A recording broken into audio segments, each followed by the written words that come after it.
உடனே ஏபிஎன் ஒரு நாள் நேராக வந்து வடபழனி முருகன் கோயிலுக்கு போய் உன் கதையத்தான் ஏன் படம் எடுக்கிறேன், ஏன் இப்படி சோதிக்கிறேன், உனக்கு வேண்டான்னு சொன்னால் சொல்லு, 3000 ஷூட் பண்ணி கிழிச்சு போட்டு நான் வேறு தொழிலுக்கு போயிடுறேன் அப்படின்னு அப்செட் ஆகிட்டார். அன்றைக்கி சாயங்காலம் ஏதோ கல்யாணத்துக்கு ஒரு ரிசப்ஷன் போகிறாரு.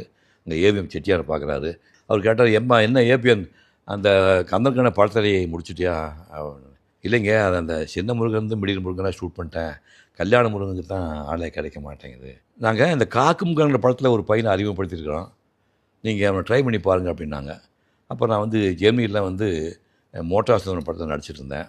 காரு அங்கே வந்தது, ஏஆர்எஸ் காரு. நேராக அங்கே ஸ்டுடியோவுக்கு போனேன். ஏபிஎன் கம்பீரமாக உட்காந்துட்டு விபூதி போட்டு முட்டைக்கண்ணோட உட்காந்துட்டு ஒரு அமாவாசை நாளில் நான் சொல்லி அனுப்புகிறேன் வாங்கினார்.